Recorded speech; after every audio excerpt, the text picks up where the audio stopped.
Madame, Monsieur, bonsoir. Bienvenue à cette nouvelle édition de Géopolis cette semaine. L'élection présidentielle de 2018 au Cameroun fait de plus en plus monter l'adrénaline. Ainsi, peu à peu, le paysage politique commence à bruire des candidats réellement déclarés, de ceux putatifs ou encore de ceux finalement fictifs. Ce soir, nous accueillons sur ce plateau un candidat déclaré, celui-là, très exactement le premier à avoir indiqué qu'il briguait la présidence de la République en 2018. Il s'agit de Jean-Blaise Gouet, connu jusqu'ici comme homme d'affaires pour avoir notamment présenté et également promu un certain nombre de marques sur la place camerounaise, mais également président du mouvement patriotique pour le changement au Cameroun, MPCC. Bonsoir Jean-Blaise Gouet. Bonsoir M. Guizogo.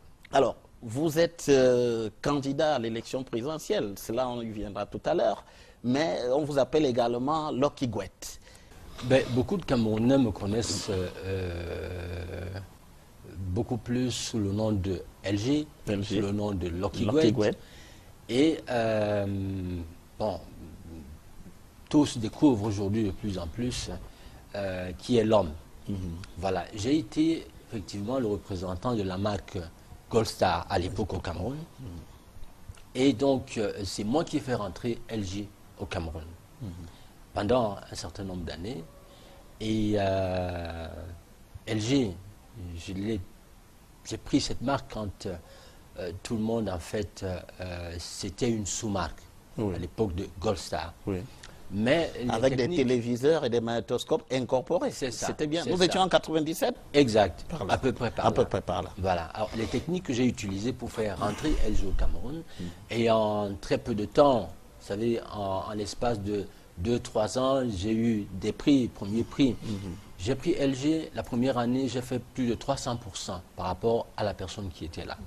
Et l'année d'après, c'était plus de 160%. Donc j'ai eu plusieurs prix en Corée par rapport à ça. À la fin, vous savez, je me suis dit, moi je suis un patriote, quelqu'un qui a toujours pensé à l'Afrique d'abord, et qui pense d'abord le développement de l'Afrique et travailler pour l'Afrique.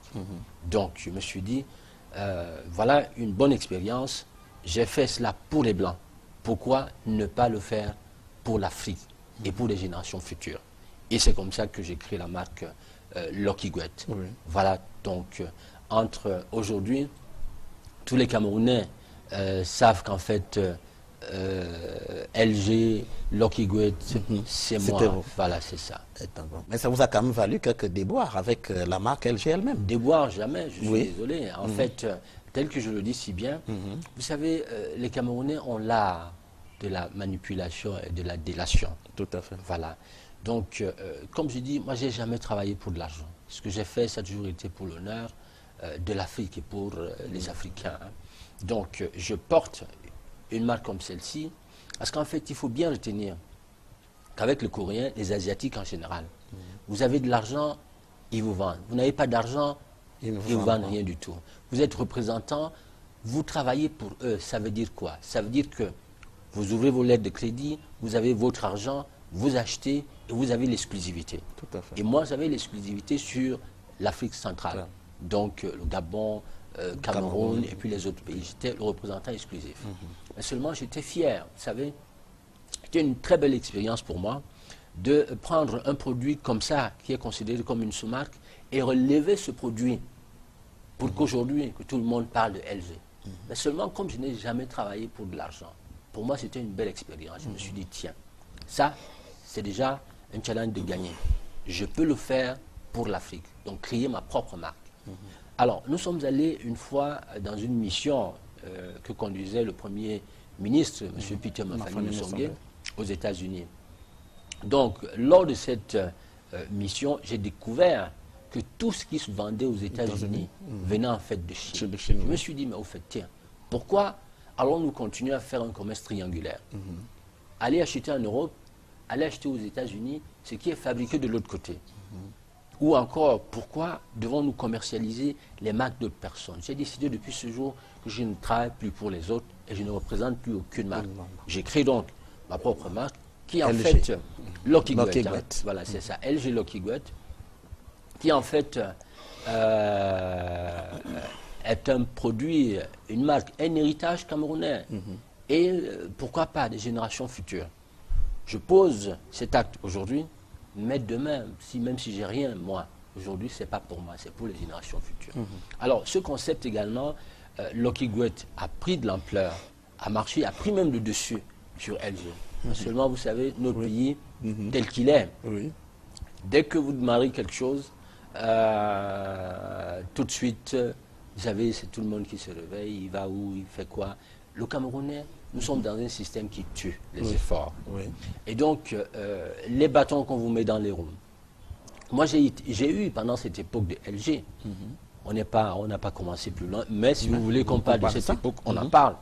Voilà. Alors, j'ai eu au cours de... lorsque j'ai changé, en fait, j'ai créé ma propre marque, au lieu d'être encouragé par les Camerounais. Vous savez, il y a quelque chose qui m'a marqué, qui est resté par là. Certains Camerounais, pas par tous les Camerounais. Oui, en fait, pas par tous les Camerounais. Voilà, ça c'est clair. Heureusement. Hein, voilà. Parce que à l'époque, ce produit, on le trouvait dans la plupart des ministères au Cameroun. Quelque chose m'a choqué. Et c'est resté là, et ça restera là, jusqu'à ce que j'aide à faire avancer les choses au Cameroun. Tu vois. Vous savez, à l'époque, la primature, là. Cette primature, on lance un appel d'offres pour installer les climatiseurs là-bas. Alors, à l'époque, j'avais lancé, effectivement, une campagne climatiseur pour tous. 350 000 francs CFA. J'ai fait des démarches, j'ai rencontré le Premier ministre, j'ai rencontré son entourage et tout ça. Ils ont dit, OK, M. Gouet, de toute façon, vous êtes le moins-disant. On vous achètera. De toutes les offres présentes. Oui, de toutes les offres. 350 000 francs. Alors, on m'appelle plus tard pour me dire, tiens-toi tranquille, des gens, ils ont commandé les splits. 1,5 million, un split du même gabarit. Moi, je vendais à 350 000. Ils l'ont acheté à 1,5 million. Alors, j'ai dit, cette nation... À l'étranger? Non, ils l'ont acheté à une autre société étrangère qui était installée là, 1,5 million. Moi, je vendais à 350 000. Et mes produits étaient beaucoup mieux que les leurs. Voilà. Donc, vous savez, ce genre de choses pousse au découragement. Au-delà de ça, on en parlera peut-être. Oui, oui, bien sûr. Mais vous venez quand même, vous avez une formation solide qui remonte à depuis longtemps et qui vous a peut-être préparé à affronter ce genre de difficultés. Votre parcours scolaire et universitaire, c'est lequel exactement? Ben, bon, on commencera par le début. Vous savez, je suis né en Balmayo. Voilà, je suis né en Balmayo à l'époque de la guerre de l'indépendance. Absolument. Donc mon père était effectivement un activiste. De l'UPC. De l'UPC. Ça a été des personnes qui ont combattu pour cette nation. Absolument. Et très dur. Hein. Donc c'était, moi par exemple, mon nom c'est Gouet. Gouet c'est la guerre. Et j'ai un petit frère qui s'appelle Cameroun. Avec un K? Non, Cameroun avec un C? Oui, avec un K. Un K, parce que c'est très UPC. C'est ça. Un autre qui s'appelle Nsoga. Nsoga, vous savez ce que c'est en Bassa. Bon, la chance et tout ça. Donc, c'était des patriotes à l'époque qui nous donnaient vraiment les noms qui participaient un peu à cette époque de la guerre et puis de l'indépendance, ainsi de suite. Donc, moi, je viens au monde autour de cette période de la guerre de l'indépendance. Quand je viens au monde, c'est à l'hôpital de Metet. En Balmayo. C'est ça. Tout à fait dans la zone de Balmayo. Voilà. Et pendant que je viens au monde, mon père était en cavale. C'est-à-dire qu'on le poursuivait. Voilà. Il était au village. Et à l'époque, vous savez, c'est toujours le Bassa qui vend le Bassa. Donc, ses frères l'avaient trahi comme étant quelqu'un de l'UPC, et les militaires français le cherchaient.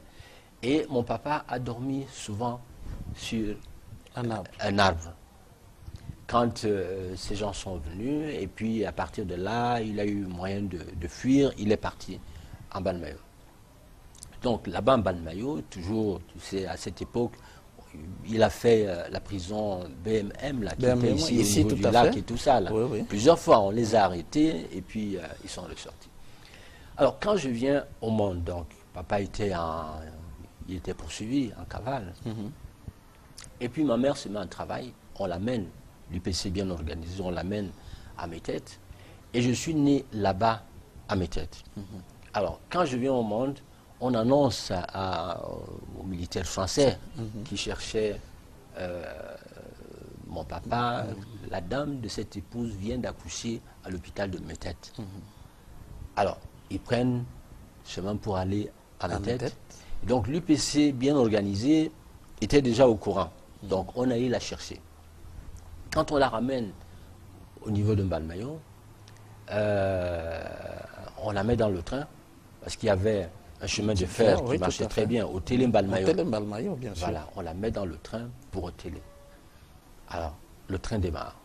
Ces militaires-là arrivent en Mbalmayo. On leur dit que la dame qui cherche est dans ce train-là.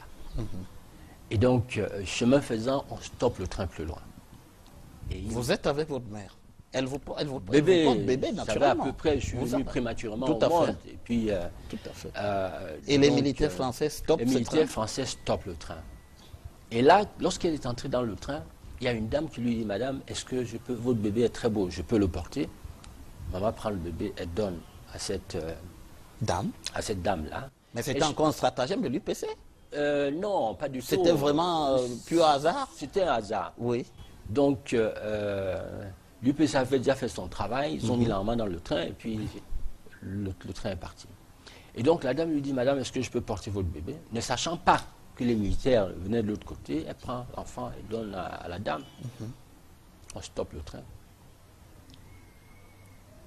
Les militaires rentrent dans le train.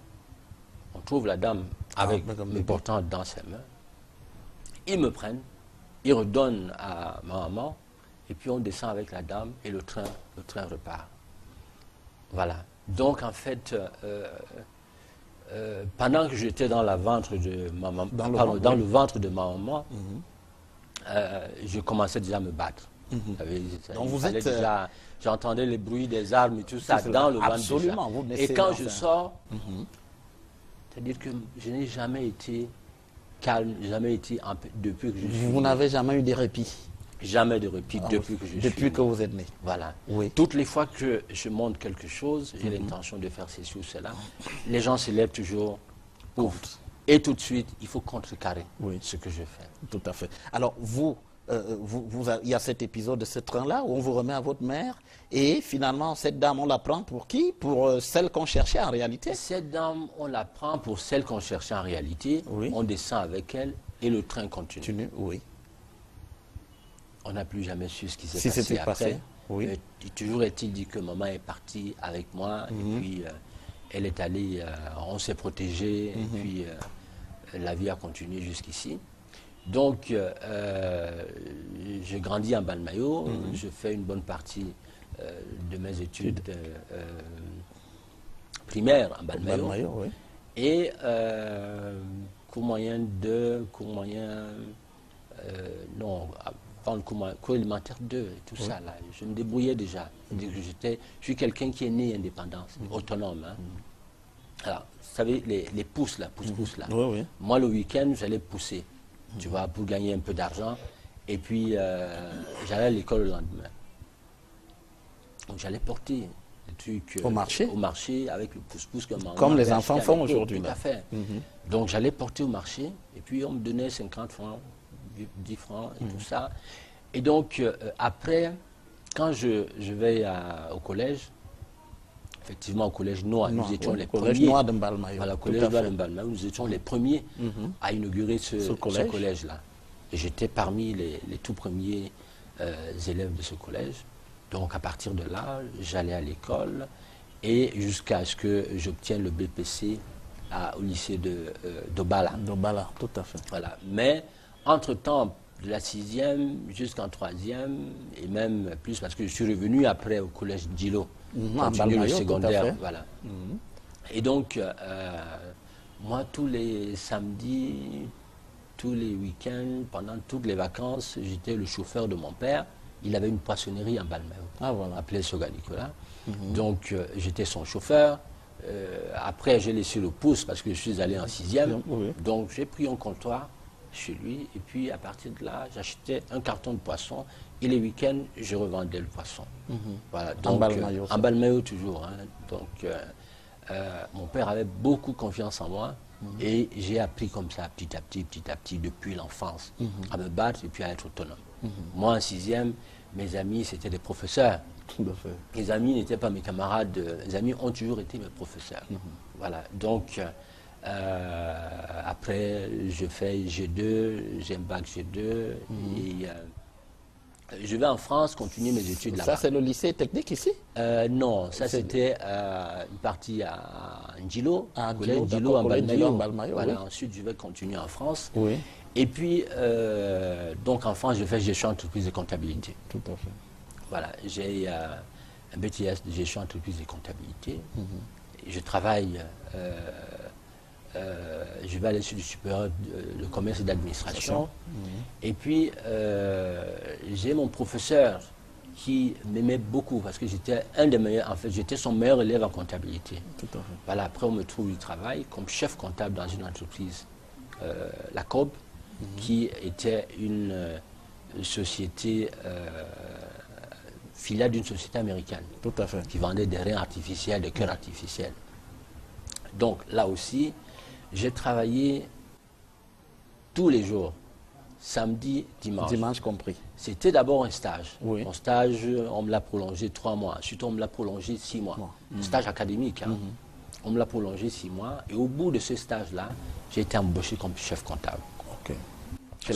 Je sortais fraîchement de l'école et je maîtrisais le plan comptable 57. Oui. Je maîtrisais le plan comptable 82 qui venait de sortir. Et puis, je maîtrisais aussi, j'ai appris au sein de l'entreprise la comptabilité américaine. Absolument. Voilà, donc... Qui n'est pas la même que la française. Pas du tout. Absolument. Et comme dans cette entreprise, la personne qui était là maîtrisait le plan 57. Oui. Mais pas le plan 82 que moi, j'avais fraîchement appris à l'école. Voilà, et donc, tout de suite, je me suis adapté aussi à la comptabilité américaine. Et on m'a donné cette charge. J'y ai travaillé pendant 2 ans, sans répit, matin, de lundi à dimanche. Parce qu'il fallait sortir d'un résultat. Parce qu'il fallait, tu vois, chez les Américains, il fallait, c'est-à-dire que toutes les filiales devaient en principe faire la consolidation des comptes, envoyer des reportings tous les mois. Donc tous les mois, quand je sortais d'un résultat, je rentrais dans la préparation de l'autre. J'étais véhiculé, j'avais un salaire de 10 000 francs. À l'époque, hein, ce n'était pas l'euro, mais c'était le franc français. Et donc, 2 ans comme ça, je me suis dit, c'est bien. Ça suffit. Ça suffit pour les Blancs. Je veux travailler pour l'Afrique, les Noirs. Je plie mes bagages, je rentre au Cameroun. Ah ben, nous sommes en 2 ans. 82. On est peut-être en 84. Non, peut-être 90 hein, ou 80, voilà, par là, 80. De toute façon, je rentre au Cameroun. Peut-être vers cette période-là. Et non, c'était après 79. Hein. Je pense que c'était dans la période 89, 90. C'est ça. Donc, là, je rentre au Cameroun. Vous savez, quand vous travaillez en France, votre salaire vous permet de payer l'essence, de payer le métro, de payer votre maison, de manger. Pas d'économie, il n'y a rien du tout qui reste après. Donc, avec cet effort, je me suis dit non, je peux rentrer, contribuer à bâtir le Cameroun. Là-bas, je ferai mieux. Je plie mes bagages, je rentre. Ah oui. Et quand je rentre au Cameroun à l'époque, j'arrive en Balmayo, mon père était polygame. Vous revenez en Balmayo? Je reviens en Balmayo, chez mon papa, et puis à la maison familiale. Bon, parce que déjà quand je suis parti, j'avais dans ma tête, je me suis dit que mon père s'est battu dans sa poissonnerie. Et à son niveau, il arrivait, il avait la plus grosse poissonnerie de Balmayo. Tout à fait. Voilà, à moi, parti, je me suis dit, je dois venir et je vais faire mieux que mon père. Voilà, donc je suis rentré en Balmayo. Et puis au lieu de m'installer en Balmayo, je suis allé m'installer à Douala. Donc j'ai pris mes bagages, je suis allé chez ma grande sœur qui était mariée à l'époque, paix à son âme, à un Bamileke, un homme de l'Ouest. Voilà. Et donc, arrivé chez elle, elle m'a donné une place au salon. Je dormais là au salon. Et puis, fallait réfléchir. Je n'avais pas d'argent à rentrer d'Europe. Les petits sous que j'avais me permettaient juste vraiment de me maintenir pendant quelques temps, mais ne pouvaient pas me permettre de créer une entreprise. Oui. Ce que je fais donc à l'époque, mon beau-frère me met dans une tontine. Il me met dans une tontine, et dans cette tontine, on me fait gagner le premier. Oui. 1 500 000. C'est beaucoup d'argent quand même. À l'époque, nous sommes au début des années 90. Voilà. L'argent a encore de la valeur. C'est ça. Nous sommes avant la dévaluation de 94. Exact. Absolument. On me fait gagner 1 500 000. Oui.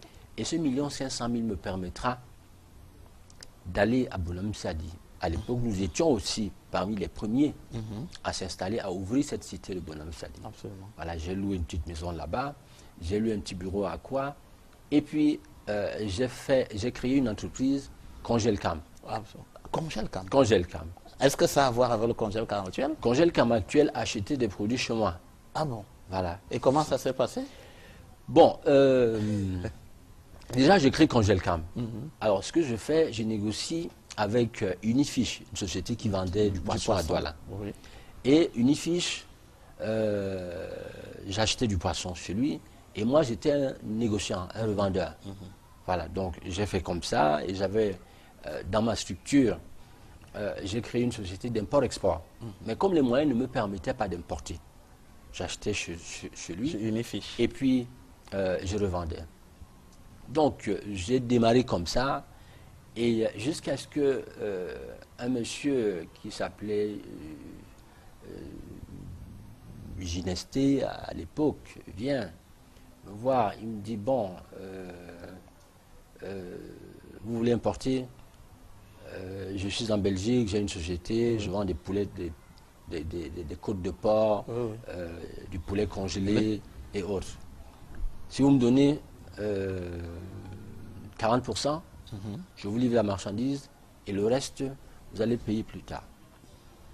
Alors, ce que je fais, je prends de l'argent, c'est-à-dire le capital que j'avais pu amasser en vendant, j'ai quand même pu faire quelques économies. Et donc, je prends cet argent, 40%, je lui donne. Alors, ce monsieur va me livrer des produits 6 mois après. Oh là là. Entre-temps, Oui. on a souffert.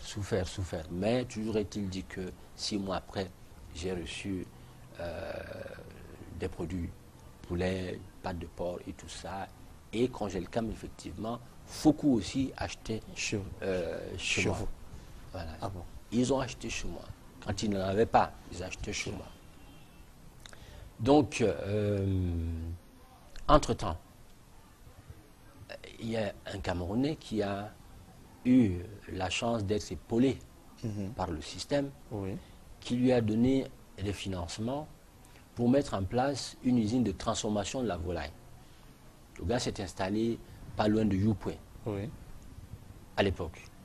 Et lorsqu'il s'est installé, l'État a mis le contingentement sur les produits importés. Nous importions. Oui, bon, contingentement, ça veut dire qu'on a réduit les quantités qui étaient importées. Non, à l'époque, on a fait quoi? À l'époque, nous achetions 1 kilo de pâte de porc à 150 francs, prix de là-bas, plus le transport.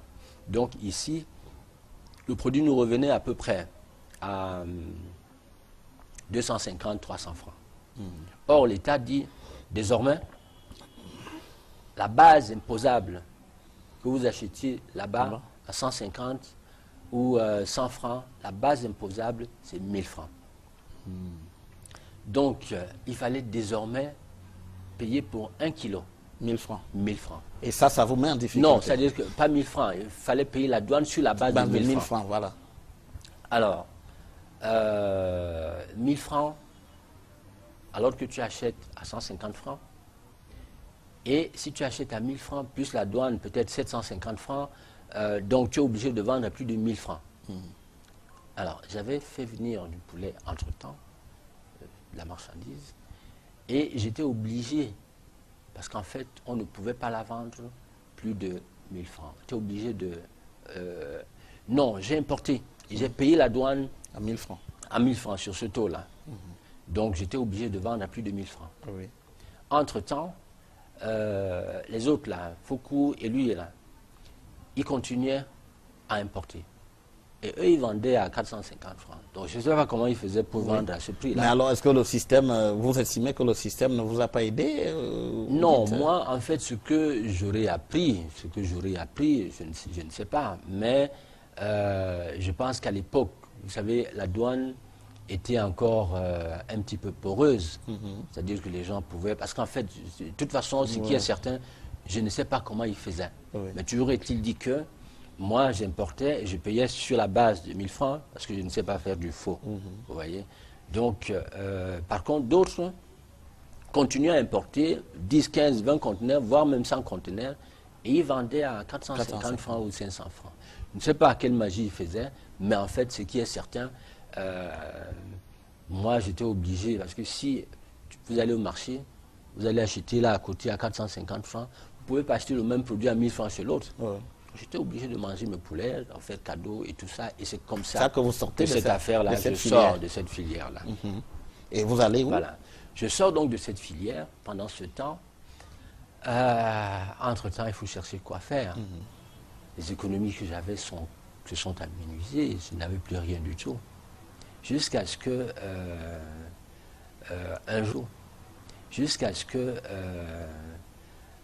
un jour, d'ailleurs, il me restait à peu près 450 000. Alors, je fais des calculs, je me dis, là, si je paye ma maison avec cet argent, si je paye l'électricité, c'est fini, là. Donc, on ne pourra même pas manger, on ne pourra rien faire du tout. Et ce que je fais, ce mois-là, je pense que j'avais eu un retard. Je suis allé négocier un moratoire, voilà, qu'on m'avait accordé.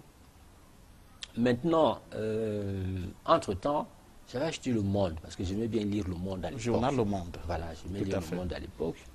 Lorsque je suis rentré, ça faisait pas longtemps que j'étais là. Et donc, j'achète ce journal-là. Et dans le journal Le Monde, je vois une société en Belgique qui vend les fax téléphones, les téléphones sans fil. Fax, alors je me rappelle que le fax, en fait, je l'utilisais dans la société américaine là. C'est une technologie qui n'était pas encore ici. À l'époque, pour l'Afrique, c'était encore le téléx. Oui, le téléx. Voilà, c'était le téléx. Et donc, ce que je fais, j'achète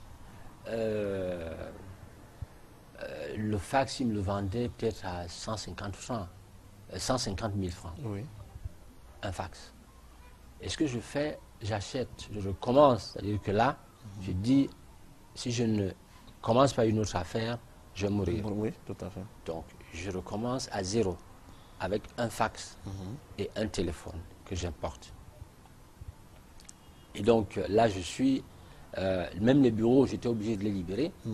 Je suis allé m'installer à Bonabéry avec ma famille et tout ça. Et c'est comme ça que le fax arrive. Je suis moi-même le commercial, je suis le technicien, je suis tout. Pour vendre les fax. Au Cameroun. Au Cameroun. Et le fax, je pense que mon premier fax, je l'ai vendu à l'époque à M. Bayrou Fadil. Ah, ok. À M. Fadil. Voilà, M. Fadil qui est encore là. Et puis, j'en ai vendu un. Et ce fax-là m'a permis d'acheter deux. J'ai racheté deux, j'en ai acheté 4. Et donc, le téléphone aussi. Comme ça que j'ai acheté un, j'ai vendu, c'était les téléphones à longue distance sans fil. Vous installez une grande antenne chez vous, et puis vous avez votre téléphone. Il n'y avait pas encore le téléphone cellulaire à l'époque. Tout à fait. Voilà. Et donc c'est comme ça que je vends ces téléphones. J'ai effectivement des clients comme Afrique Construction à l'époque et d'autres clients comme le président Pokosi Doumbé qui vont m'acheter les téléphones cellulaires après. Mais ce sont mes premiers clients là. Et donc je vends 1, 2, j'achète 3, 4 et je suis remonté avoir un capital de 1 500 000. Et là, quand je reçois un jour une invitation pour aller au Japon, assister à une foire, participer à une foire, la personne qui me vendait des fax en Belgique et le téléphone, je lui avais dit que je voulais en fait représenter cette marque ici au Cameroun. Mais comme il était cher, le bonhomme, en fait, il avait le monopole sur l'Afrique. Moi, je m'adresse également à l'usine directement à Nituko. La maison mère. À la maison mère. La maison mère me renvoie sur ce monsieur-là. Jusqu'à ce que ce monsieur m'envoie un jour une invitation pour aller participer à la foire de Tokyo. Alors, j'ai dit, Dieu me pousse. Il dit, monsieur Goethe, vas-y. Alors, je regarde, j'ai 1,5 million. Comment je vais faire? Si je prends le 1,5 million, parce que transport, hôtel et tout ça, ça me revenait à 1,2 million. Alors, il me restait à peu près 300 000. J'ai dit, je prends là le risque d'aller au Japon. Si ça se passe mal, je ne sais pas. Dieu me dit, monsieur, lève-toi, vas-y. Je me lève, je vais au Japon. Il va rester 60 000 francs. Ma famille est restée là. Et je me rappelle à l'époque que j'avais d'ailleurs des problèmes avec mon épouse parce que partir comme ça, dans l'inconnu, on ne sait jamais ce qui pouvait se passer. Tout à fait. Voilà. Elle était inquiète. Elle était inquiète. Je vais quand même là-bas, j'arrive au Japon. Et au cours de cette foire-là, je rencontre Nituko, le fabricant de ces appareils. Oui. Je dis à Nituko, voilà, ces appareils, je les vends déjà au Cameroun. Donc, je suis venu, je voudrais vous représenter là-bas. Et il se pourrait que ma venue au Japon était salutaire. Parce qu'en fait, ce monsieur avait il était en banqueroute. Ah bon. Donc, il ne pouvait plus acheter chez les gars. Et le belge, quoi. Voilà, le belge. Il ne pouvait plus acheter chez les gars. Quand j'arrive, ils me disent, mais au fait, tiens, l'autre monsieur ne peut plus vendre. On ne travaille plus avec lui. Donc, si vous travaillez, vous voulez représenter le produit au Cameroun, il n'y a pas de souci. Ils me disent, c'est bon. Alors, ce que je fais, je leur dis qu'ils me donnent 2 échantillons. Donc, je reprends 2 fax chez eux et des téléphones. 2 téléphones à peu près. Pour moi, les 2 fax étaient la marchandise. Je suis revenu, je les vendais à l'époque, je crois, 1 million, 1,5 million. Je suis revenu, j'ai revendu les 2 fax à 2 millions ou 3 millions. Donc, j'ai eu mon argent que j'avais... donc, j'ai récupéré ce que j'avais placé pour ce voyage-là. Seulement, ce qui était bien, c'est ramener des échantillons de téléphone. Et quand je reviens au Cameroun, le ministre Sanda Oumarou, ministre des Postes et Télécommunications à l'époque, hein, je vais le voir. Il dit, Excellence, voilà un poste de téléphone que je voudrais assembler au Cameroun. Je vais vous le vendre. Le gars me dit, Monsieur Goethe, ce téléphone-là, si vous le montez au Cameroun, je vais vous l'acheter. Donc, ce que je fais, rapidement, à Douala, je loue un hangar. Et dans ce hangar, j'installe un petit atelier de montage. Le ministre envoie une équipe qui vient vérifier, qui constate effectivement que le petit atelier de montage était impeccable. Et on lui fait un rapport, je reviens le voir, et le ministre me donna une lettre commande de 1000 postes. C'est-à-dire d'un poste, tout de suite il me donne une lettre commande de 1000 postes. Alors, les 1000 postes, je fais comment? Je vais voir un ami qui était aussi en train de mettre en place une banque. Et c'est comme ça que cet ami qui était venu me voir, il voulait en fait que je sois un des actionnaires. Moi, je lui ai plutôt trouvé des amis qui pouvaient... Et je lui ai dit, voilà, j'ai ce bon de... cette lettre commande. Le gars me dit, si tu m'apportes le ministère des Postes peut me donner 30% d'avance. Oui. Il me dit, sauf qu'il me faut une caution. Oui. Voilà. Le gars me dit, il n'y a pas de souci. Moi, si le ministère te donne, je te donne une caution bancaire, et puis je l'ai ramené au ministère, on m'a donné les 30% d'avance.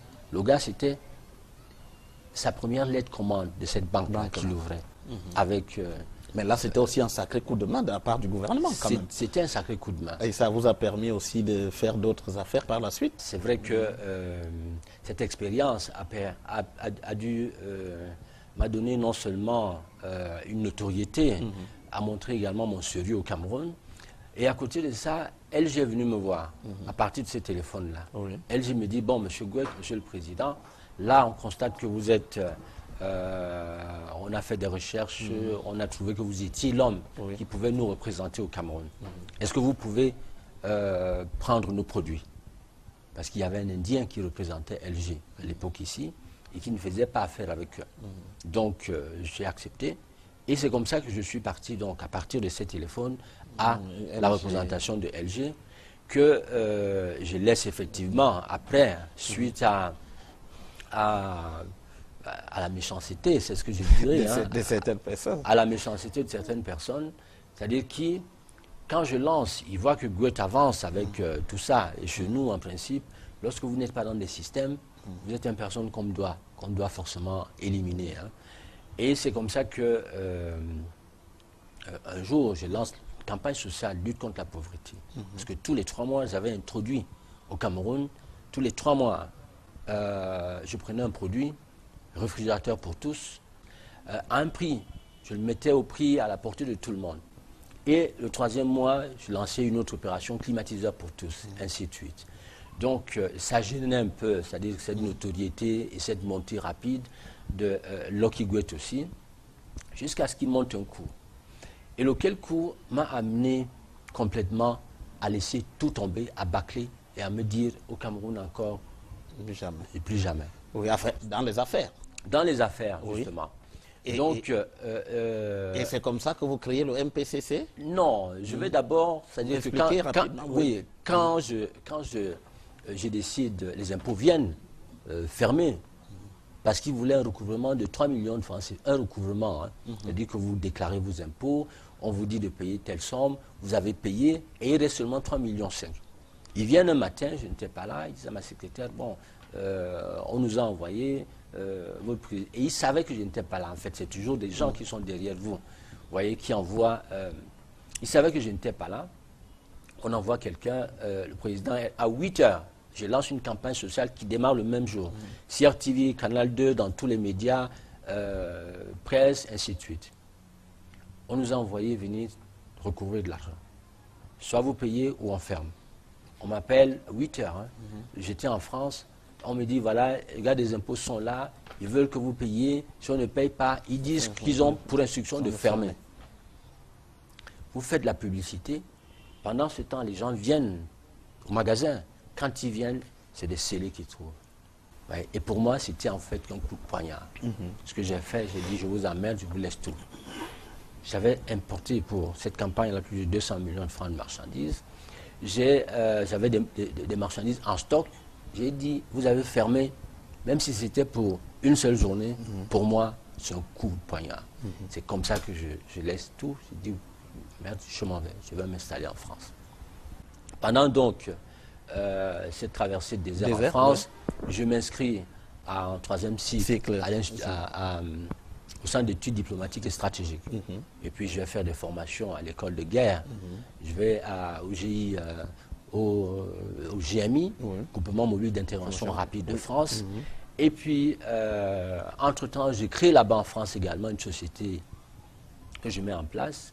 Et pendant ce temps, Dieu, c'est pour ça que je suis Lucky Gouet, hein, il me tient en main et immédiatement, c'est-à-dire pendant que j'étais là-bas, sans que personne ne me tienne en main, me met dans ces réseaux, voyez, où je suis à la Confédération Générale des PME, PMI de France.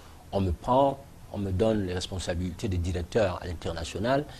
Et je vais également être coopté au conseil d'administration du CEDAX, comité d'appui à l'exportation des entreprises de la Seine-Saint-Denis. Et donc, ici en France, c'est-à-dire que cette traversée de désert a ouvert d'autres portes. A ouvert d'autres portes. Oui. Et là, je dis parfois que, vous savez, à quelque chose, malheur est bon. Est bon. Oui, malheur est bon. Et Dieu, quand il vous accompagne, peut-être qu'à l'époque, il a vu, il s'est dit, ce monsieur-là, s'il reste là, il faut que j'aille le protéger. Voyez, il vous enlève comme ça, il fait, quand l'argent, vous n'êtes pas accroché à l'argent, en fait, vous avancez librement. Voilà. Alors, il y a cette expérience Oui. très très riche au Cameroun, mais également à l'international, comme vous nous écrivez là. Oui. Et aujourd'hui, vous estimez que vous êtes l'homme de la situation. Vous estimez qu'en 2018, vous êtes la personne idéale pour les Camerounais, c'est cela? Je pense que, vous savez, je viens en politique. Cette traversée de désert, pour moi, elle n'est pas anodine. Vous savez, Dieu vous envoie la preuve. Partir de là, des affaires, rentrer, aller à l'école de guerre, rentrer, faire la diplomatie, la stratégie. Je pense que Dieu, quand il prépare quelqu'un, il vous conduit. Et aujourd'hui, lorsqu'il me ramène au Cameroun, je ne reviens pas comme ça, je reviens avec une lumière. C'est un symbole qui est un symbole très fort. Vous savez, notre peuple, pour moi, une partie de ce peuple vit dans l'obscurité. Et il faut aujourd'hui lui apporter de la lumière. Et je l'ai fait, c'est-à-dire que cette lumière que les gens voient, mais c'est aussi un signe, un symbole. Parce qu'il y a une autre lumière que les gens ne voient pas. C'est celui-là, ce peuple-là. Parce qu'en fait, je viens en politique pour amener, non seulement, comme je l'ai fait par ailleurs, j'ai toujours innové. J'ai toujours apporté quelque chose de neuf. Et je pense que là aussi, j'apporte en politique une innovation. Dieu voudrait que je vienne, en fait, ramener le peuple au centre du pouvoir. Parce que le peuple, en fait, c'est lui qui est le pouvoir. Or, aujourd'hui, en Afrique, le pouvoir vient du haut et il mate plutôt le peuple. Et il faudrait amener ici, venir éveiller les consciences, dire aux Africains, leur donner le goût de la politique et l'envie de faire de la politique. Ça, c'est pour ça que je rentre en politique. Pour amener, en fait, faire de la politique pour le peuple et rien que le peuple, pas pour de l'argent. Et concrètement, si vous êtes étudié, qu'est-ce que vous avez comme programme? Qu'est-ce que vous proposez pour les Camerounais? Vous allez changer quoi par rapport à ce qui est actuellement? J'ai une vision. La politique, c'est d'abord la vision. Vous savez, vous avez des personnes qui vous diront, j'ai un programme. Moi, je pense qu'on peut aller sur Internet. On copie. Aujourd'hui, vous allez, programme politique. On va vous donner des programmes politiques de tous les politiciens du monde entier. Mais cela ne suffit pas pour changer la donne. Vous allez être un très bon orateur. Vous allez copier et puis réciter même devant le peuple. Ça ne donnera pas ça si dans la tête vous n'avez pas une vision. Vous savez, la vision est cette lumière-là que le cœur lui voit et les yeux ne voient pas du tout. Et ça, c'est ce que j'apporte un peu à la nation. Vous voyez, j'ai un programme qui se décline sur 20 engagements. Donc, parmi ces engagements, nous avons le tout premier engagement qui est effectivement de ramener au Cameroun la paix et la cohésion sociale. Il n'y en a pas. Aujourd'hui, vous savez, nous sommes un pays qui a toujours été un havre de paix. Vous-même, vous le savez, on a été un havre de paix. On n'a jamais eu... Boko Haram n'a jamais existé au Cameroun. Ce que nous voyons aujourd'hui au sud-ouest, au nord-ouest, ça n'a jamais existé dans notre pays, auparavant. Aujourd'hui, si ça existe, ça veut dire qu'il y a quand même des parties de cette population ou de ce peuple-là qui aujourd'hui ne se retrouvent plus. Et en fait, mais au-delà même des troubles que nous voyons, c'est-à-dire Boko Haram et tout ça, la paix n'est pas que absence de conflit. C'est aussi pour une maman être capable de pouvoir, quand elle se lève le matin, de trouver à manger pour ses enfants. C'est aussi pouvoir se soigner. Quand vous amenez un enfant, vous avez vu le truc de Koumateke l'autre fois, bon, le monde entier a vu, c'est des images qui ont... vous voyez, aujourd'hui, vous n'avez pas d'argent, vous allez dans un hôpital, vous mourrez. parce que vous n'avez pas d'argent. Alors, vous avez des jeunes qui sortent aujourd'hui des écoles. Ces jeunes-là qui sortent, moi je vois là, parmi mes militants, des personnes qui viennent avec des licences, mais qui sont sur les motos. Vous voyez? Donc, nous devons avoir une école, en principe, qui ne génère pas de chômage. Moi, ce que je ferais d'ailleurs, parce que sans paix, on ne peut rien. Vous aurez beau avoir des idées, mais tant que le peuple n'est pas en paix avec lui-même, vous ne pourrez jamais commencer. Donc, je commencerai d'abord, vous savez, par prendre des engagements devant notre peuple. Oui. Le premier, moi, je ne ferai jamais de chasse aux sorcières. Vous savez, ce qui s'est passé... Donc, cela dit, ceux qui sont aux affaires, si vous arrivez, ils n'ont pas à s'inquiéter. Vous ne leur demanderez aucun compte. Ce que je ferai d'abord, avant de regarder quoi que ce soit, vous savez, il faudra mettre en place, si je viens au pouvoir demain, il faudra mettre en place une loi qui sécurise et qui donne tous les privilèges d'anciens chefs d'État à tout ancien chef d'État au Cameroun. Voilà. Les premières dames qui ont, en principe, posé des actes, qui ont créé ici des activités telles que le CERAC, par exemple, il faudra donner à ces premières dames des moyens. L'État devra leur donner des moyens pour continuer à œuvrer pour ce peuple-là. Vous voyez, leurs activités. Aussi, on mettra en place pour les grands commis d'État, tous ceux-là qui ont servi la nation avec dignité, honneur et dignité, tous ces grands commis d'État, il faudrait en principe, dans la même lignée que le chef de l'État, mettre en place un décret qui va également les accompagner dans leur retraite. Et ensuite, dans le premier mois, ce que je ferai, Madame Maïdio, la dépouille de l'ancien président, le regretté Amadou Ahidjo, j'irai moi-même chercher cette dépouille-là. Et je ramènerai la famille au Cameroun. Et ça, je le ferai dès les premiers mois. Alors, c'est implicitement un reproche que vous faites au chef de l'État actuel? Non, vous reprochez à Paul Biya de n'avoir pas ramené la dépouille d'Ahidjo, ou alors vous dites c'est pas de son ressort, mais vous allez le faire? Je suis désolé, tel que j'ai dit, je suis un homme de paix. Oui. Un homme de paix et de dialogue. L'emblème de mon parti politique, c'est la colombe. Voilà, ce qui est un signe de paix. Tout à fait. Donc, si je suis élu président demain, je vais d'abord remettre au cœur de la nation la cohésion sociale et la paix. Ça veut dire aussi que, après être parti chercher cette dépouille que j'aurais ramenée au Cameroun, nous avons forcément, peut-être encore dans les cellules, des prisonniers d'opinion ou politique. Tout cela aussi, je les mettrai dehors. Mais à côté de ces prisonniers d'opinion politique, nous avons aussi un problème énorme. Et moi, je ne souhaiterais en aucun cas porter un fardeau ou un héritage. Donc, l'opération Épervier, pour moi, toutes ces personnes-là, ça va être mes actions dans les 2 premiers mois. Libérer ces personnes. Je vais les appeler une par une, moi-même, et toutes ces personnes-là vont signer des engagements, parce qu'on n'a pas besoin de ces personnes en prison. Nous avons besoin d'argent pour investir. Le Cameroun ne peut pas continuer à aller s'endetter alors qu'il a l'argent. Et donc, tous ces fils-là, je vais les appeler un à un, on va signer des engagements. Cet argent, ils vont le remettre à la nation et on va les laisser sortir tous.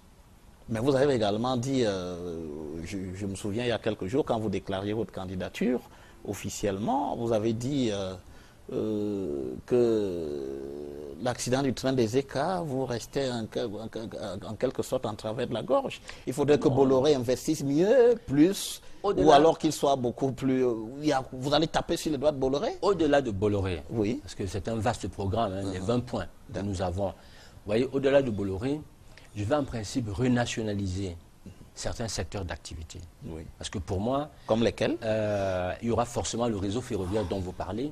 Parce qu'en fait, vous savez, quand vous allez chez les Blancs, il y a des trains toutes les minutes, Moi, j'ai des beaux-parents au nord qui ont perdu la famille, un enfant, ou un papa, un parent, et qui n'ont pas pu arriver à leur chevet.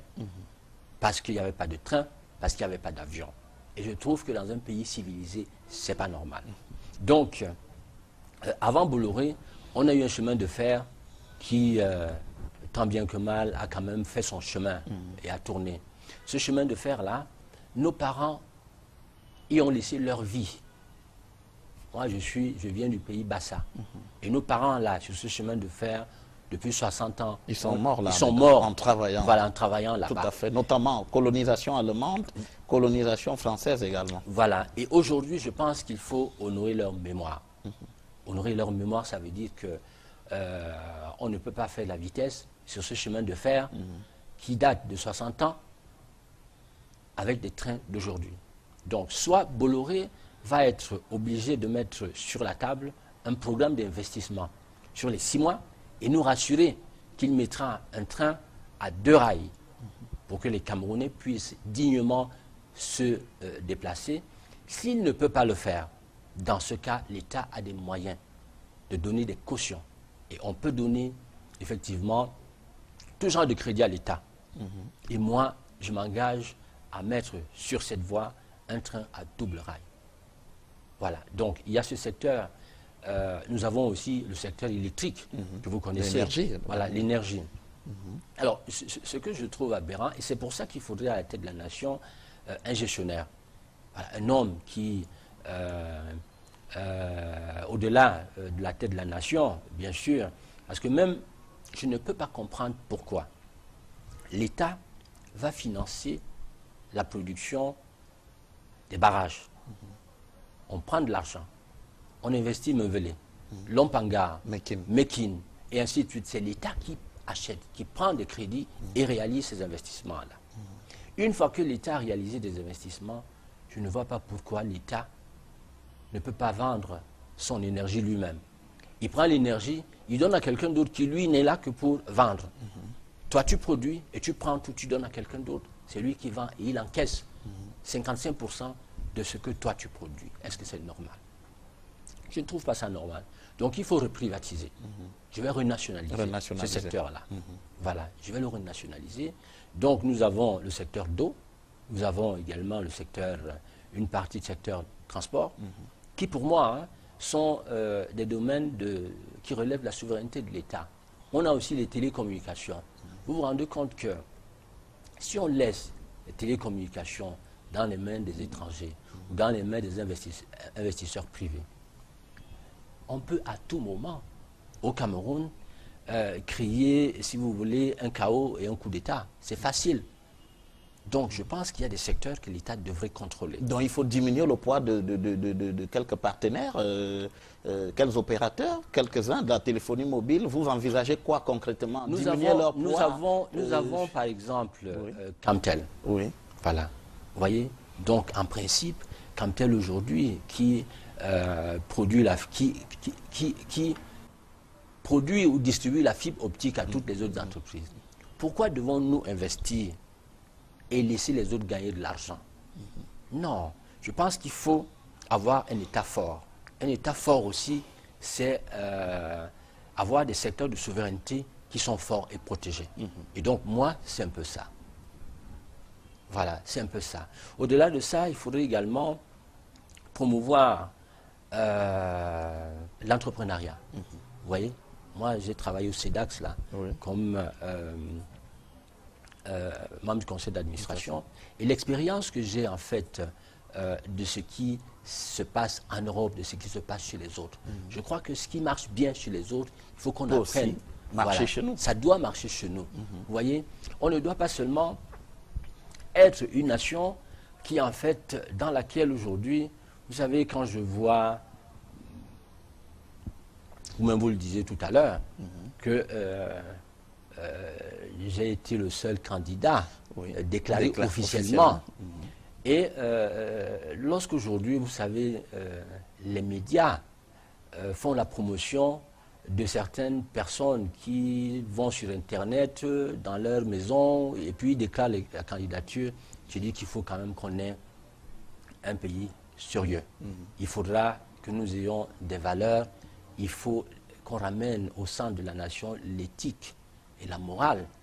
Vous voyez, parce qu'en fait, il y a beaucoup de choses qui, aujourd'hui, ne marchent pas au Cameroun. Et on ne regarde qu'une seule personne. On jette tout sur Paul Biya. Et moi, j'ai dit non. La faute aussi, c'est celle de chacun de nous. Parce que si vous avez, par exemple, cet exemple-là, vous respectez un peuple. Une élection présidentielle, c'est tout sauf un jeu d'enfant. Vous voyez, tout sauf un jeu d'enfant. Donc, vous, là, il y a une élection présidentielle, commencez déjà à respecter ce prestigieux poste-là. Au-delà de le respecter, respecter la nation elle-même et respecter le peuple. Ça veut dire quoi? Ça veut dire, monsieur, je vais être président de la République demain, je me tiens devant les Camerounais, j'ai un parti politique tel que vous le savez vous-même, j'ai pris, vous allez voir le sous-préfet qui m'a délivré une autorisation légale. Au lieu de faire ma déclaration à Douala, je me suis dit que Yaoundé est le siège des institutions. Vous, Equinox, vous avez reçu une invitation officielle. Voilà, j'ai invité la plupart des médias. Je profite d'ailleurs de l'occasion pour remercier tous ces hommes des médias qui étaient présents, qui ont répondu présents et qui ont couvert avec beaucoup de dignité et beaucoup d'honnêteté l'événement.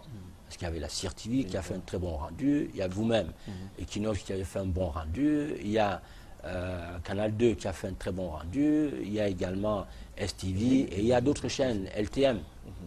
Bon, cependant, je suis désolé aussi pour ceux des journalistes qui sont venus et qui n'étaient pas invités. Bon, et puis je pense certainement que c'est ceux-là, ceux des journalistes-là qui aujourd'hui, au lieu de donner la vérité aux Camerounais, ils vont en principe créer des candidats sur Internet pour brouiller les pistes d'une vraie candidature et mélanger tout le monde dans la même sauce. Alors finalement, est-ce que vous ne craignez pas, Jean-Blaise Gouet, qu'au vu de ce que les Camerounais ont souvent observé, des candidats qui se déclarent des mois à l'avance, et puis au dernier moment, ils nous annoncent à la période critique, où nous soutenons le président Paul Biya parce que nous estimons qu'il est le meilleur candidat. Vous ne faites pas partie de cela. On espère que ce n'est pas une candidature, on va dire gag aussi, à la limite. Moi, je vais vous dire la vérité. Les Camerounais doivent chasser la peur. Ils doivent chasser la peur. Et ce qui est sûr, regardons la vérité en face. Regardons la vérité en face, là. Nous n'avions jamais eu de Boko Haram.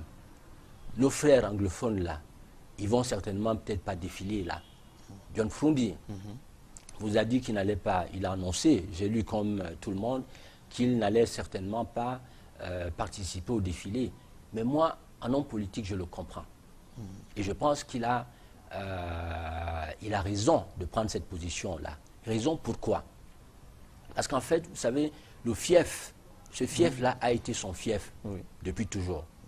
Alors, il ne va jamais défiler à Douala, à Yaoundé, dans d'autres régions, alors que ses propres frères là-bas vont lui interdire de défiler dans sa propre ville. Vous voyez, s'il ne défile pas là-bas, tant que ce problème n'est pas résolu, je pense que nos frères de ce côté ne sont pas contents. Il faudrait d'abord trouver des solutions, résoudre le problème de ceux-là qui sont encore, incarcérés. Et après seulement, la solution pourra être trouvée. Mais tant que ce n'est pas fait, il y a cette partie de la population qui sera toujours en colère. Et je pense que Frundi a eu raison tout de suite de prendre les devants. Parce que s'il ne le faisait pas, peut-être que politiquement, il serait mort. Peut-être, hein, ça c'est mon analyse. Bon, maintenant, on ne peut pas aussi lui en vouloir. Et de deux, vous savez, la politique au Cameroun n'intéresse personne. Aujourd'hui, les Camerounais ne s'intéressent pas à la politique. Et pourquoi? C'est la manière dont cette politique est faite au Cameroun qui, en fait, non seulement fait peur et décourage. On a pensé, on a toujours cru que la politique, dans la politique, il y avait un mystère.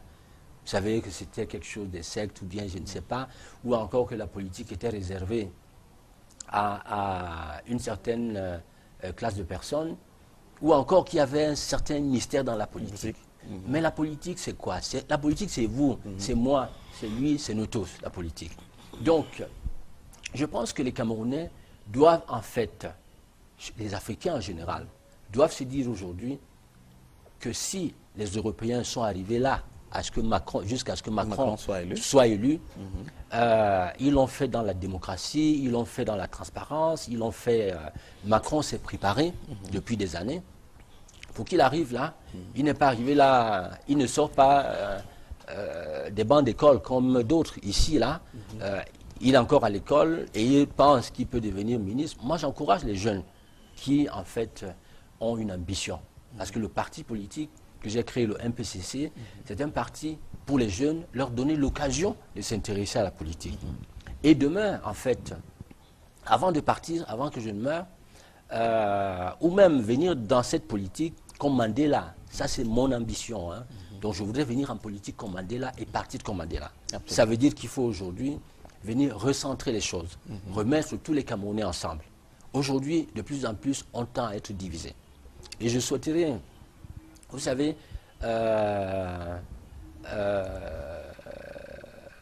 appeler nos aînés en politique, c'est-à-dire que Les aînés qui, le président Biya, Bello Bouba, Damou Damjoya, John Frundi. Voilà, tous ces aînés, à partir du président Paul Biya. Vous les appelez à quoi? C'est des personnes, c'est des aînés que je félicite déjà. Voilà, je les félicite pour le courage, parce que se lever en politique, vous avez vu vous-même, hein, les petites manigances là, qui commencent à peine, je déclare ma candidature. La nuit, ils vont créer 11 autres candidatures, alors que je suis le seul candidat. Ils créent 11, ils mélangent. Donc la politique, c'est pas facile. Et ils ont eu le courage de se lever. Et ce qu'ils ont fait aussi, ils l'ont fait avec leur époque. Et moi, j'ai dit que je leur suis reconnaissant. Aujourd'hui, j'en appelle à tous, qu'ils puissent en fait non seulement savoir qu'aujourd'hui, hier, vous savez, nous avions un ordinateur IBM, qui pouvait être comme cette salle-là. Aujourd'hui, l'ordinateur, c'est le petit portable que nous tenons là. Donc, à chaque génération, une époque. Et non, ils sont dépassés. Ils ne sont pas dépassés. Ce qui est certain, s'ils nous ont envoyés à l'école, si on a appris, c'est pour qu'on vienne aider. Moi, je vous ai donné l'exemple de mon père tout à l'heure, qui était en Balmayo. Je suis venu et puis j'ai voulu faire plus. Donc aujourd'hui, le peuple, personne ne doit avoir peur. La peur doit disparaître, vous voyez. Et il faut qu'il nous aide à pouvoir aider le peuple camerounais à avancer mieux et avancer doucement, à préserver surtout la paix.